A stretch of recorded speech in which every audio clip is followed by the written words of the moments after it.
पन्नगे च सुरेन्द्रे च कौशिके पाद संस्पृशि निर्विशेष मनस्काय श्री वीरस्वामिने नमः। आर्हत वाङ्मय में कहा गया है, अभ ओ पथिवा तुभ्यम अभय दाया भवाहिय अनिच्चे जीवलोगम्मी किं हिंसाए पसज्जसी। आदमी के भीतर अनेक वृत्तियों में से एक वृत्ति होती है भय की। आदमी डर जाता है, आपत्ति समस्या कठिनाई दिखती है तो आदमी डर सकता है, बीमारी से आदमी डर जाता है, अपमान से आदमी डर जाता है। अनेक रूपों में ये भय के निमित्त सामने आ सकते हैं और आदमी भयभीत भी बन सकता है। आदमी डरता भी है और दूसरों को डराने का प्रयास भी कर लेता है। उत्तम बात यह है, न तो स्वयं को किसी से डरना चाहिए और न किसी दूसरे को डराना चाहिए। दोनों ही गलत हैं। डराना एक हिंसा की ओर उठने वाला कदम है या हिंसा का कुछ रूप है, तो डरना दौर्बल्य है, कमजोरी है। दूसरों को अभय दान दे देना, मैं नहीं मारूंगा, यह संकल्प कर लेना मानो दूसरों को अभय दान देना होता है। 10 दान का उल्लेख मिलता है आगम वाङ्मय में। 10 दानों में धर्म दान भी है और धर्म दान के 3 प्रकार, ज्ञान दान, संयति दान और अभय दान। तो अभय दान को श्रेष्ठ दान कहा गया है। दान तो अनेक होते हैं, कोई अन्न दान करे, कोई औषध दान करे, अनेक दान हो सकते हैं, पर श्रेष्ठ दान आगम में अभय दान को कहा गया है। महावीरत्थुई में जो कहा गया है, दानान श्रेष्ठम अभयपयानम, दानों में श्रेष्ठ है अभय प्रदान, अभय दे देना। राजा घूमने के लिए गया, एक उद्यान में प्रविष्ट हुआ। वहाँ एक हरिण को देखा तो राजा ने हरिण का शिकार कर लिया, हरिण को मार दिया। थोड़ा और आगे बढ़ा तो देखा कि एक युवा साधु बैठा है। राजा घूमने के लिए गया, शिकार के लिए गया, जो भी प्रयोजन हो, पर हरिण को हत कर दिया, मार दिया था। जब युवा एक तपस्वी यानी साधु को देखा तो राजा के मन में एक भाव जागा कि जो हरिण मैंने मारा है वह हरिण इस साधु का होना चाहिए, हो सकता है।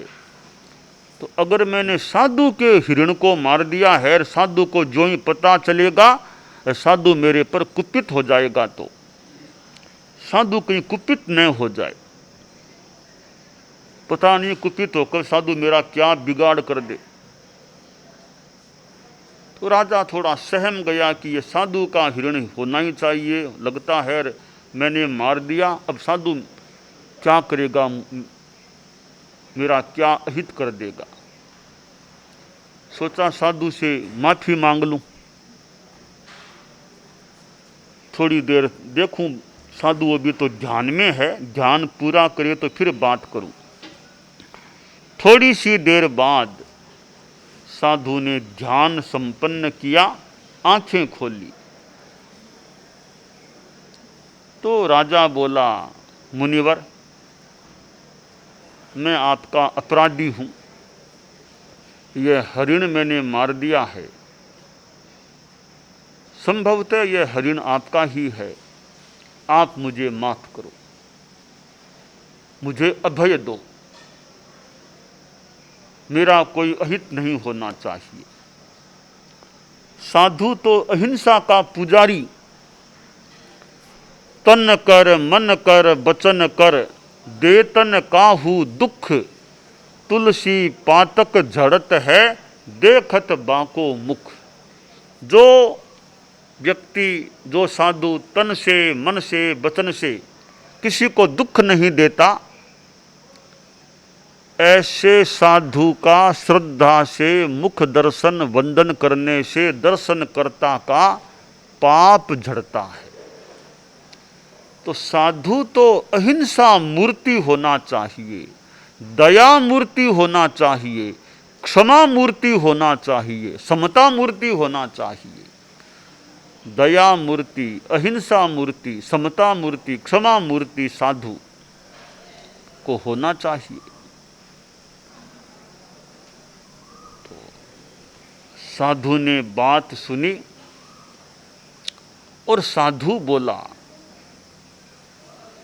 अभओ पथ्यवा तुभ्यम अभय दाया भवाहिये, अनिच्चे जीवलोगम्मि किंग हिंसाए पसज्जसि। कि राजन, मेरी ओर से तुमको अभय है, अभय दान है, परंतु मैं उपदेश देना चाहूंगा राजन, तुम भी अभय दान दाता बनो, अभय दाता बनो। यह अनित्य जीवलोक है, संसार है, तुम हिंसा में आसक्त प्रसक्त क्यों हो रहे हो?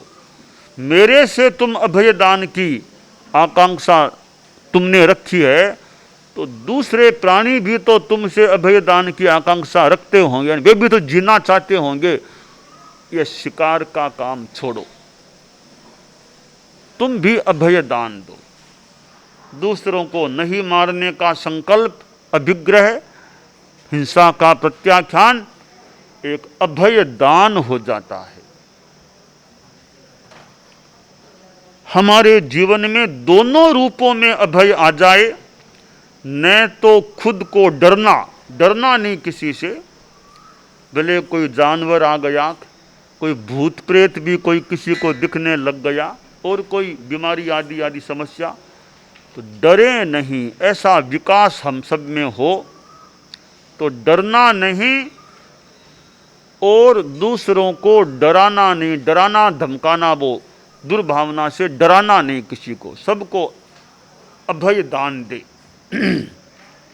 नमो जिनाणम जिय भयाणम, जिनेश्वर देवों को नमस्कार है जिन्होंने भय को जीत लिया।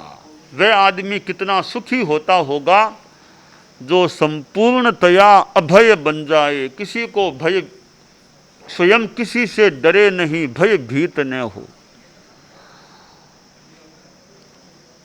अभय की अनुप्रेक्षा, प्रेक्षा ध्यान साधना, परम पूज्य आचार्य तुलसी, परम पूज्य आचार्य महाप्रज्ञ जी प्रेक्षा ध्यान बताते थे। प्रेक्षा ध्यान के प्रयोग भी आचार्य श्री कहा कराते थे, शिविर लेते थे। प्रेक्षा ध्यान साधना में एक प्रयोग अभय की अनुप्रेक्षा, एक पूरा प्रयोग।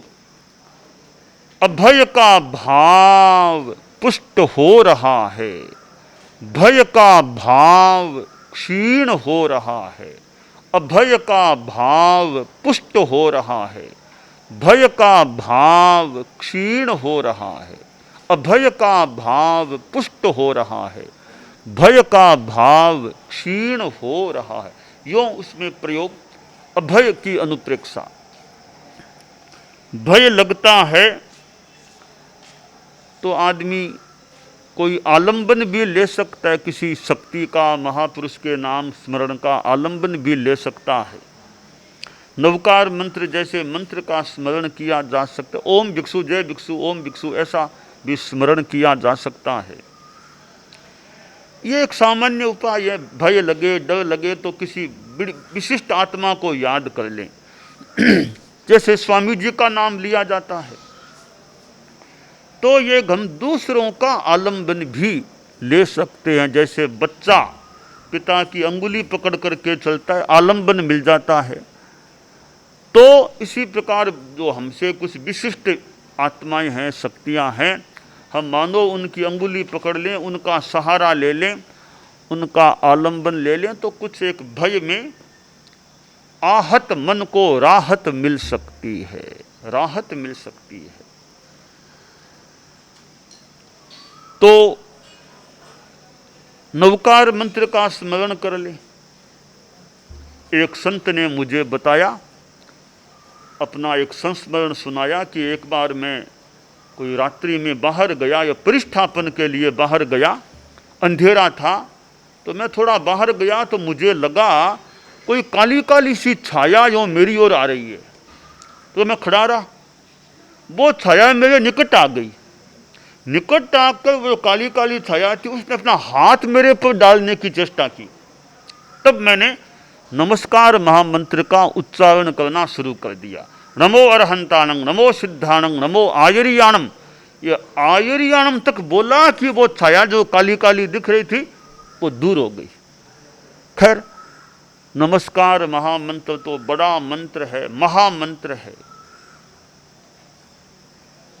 ओम भिक्षु का स्मरण भी हमारे यहाँ प्रसिद्ध है। ओम भिक्षु जय भिक्षु, भिक्षु श्याम।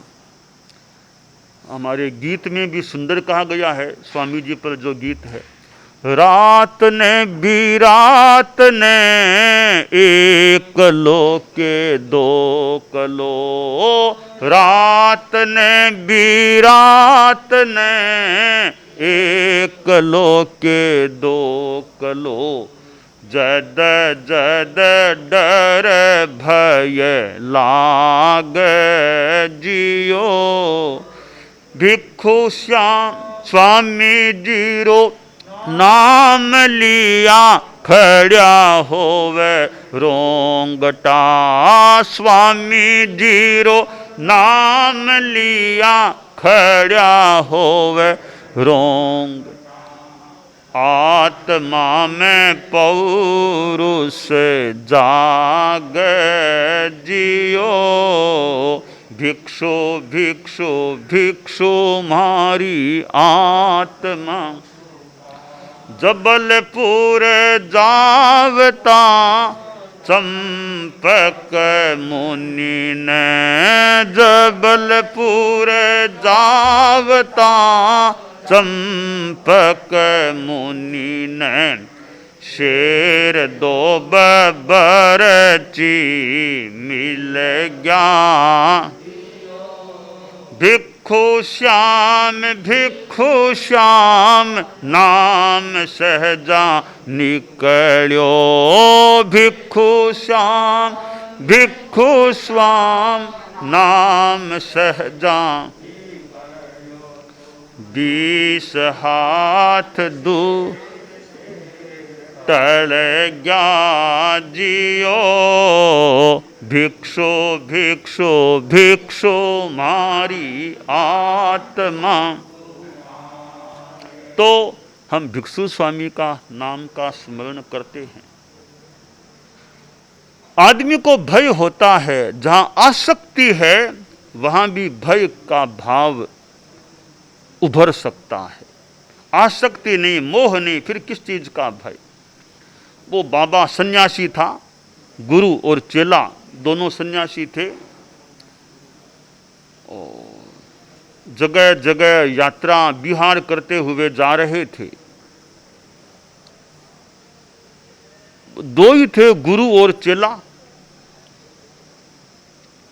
और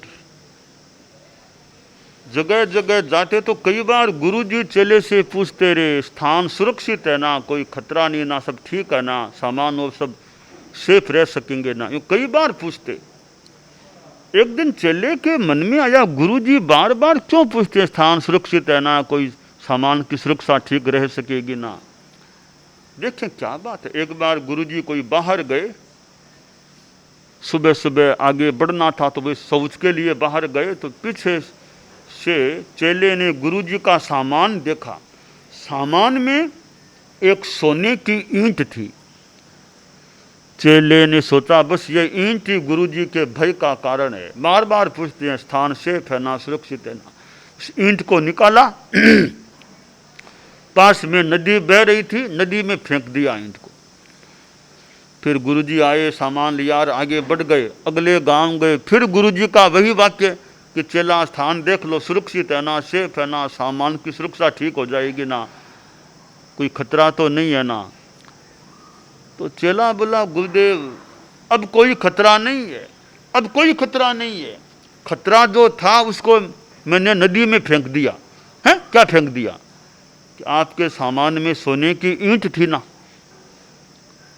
तो आप गुरुदेव हम तो सन्यासी त्यागीर, ये सोने की ईंट आपके पास कहाँ से आ गई है? कहा चेला क्या करूं, एक भगत आ गया था, उसने खूब आग्रह किया तो मैंने वो भेंट में ले ली सोने की ईंट। कि गुरुदेव आप हम अपरिग्रही साधक, आप कहीं भूल हो गई थी। तो परिग्रह है तो भय हो सकता है, तो हम विभिन्न रूपों में अभय की साधना को पुष्ट बनाने का प्रयास करें, यह काम्य है। दानान सेठम अभय पयाणम सच्चे सुया अणवज्जं वयंती तवे सुया उत्तम बंभचेरम लोगुत्तमे समणे नाय पुत्ते।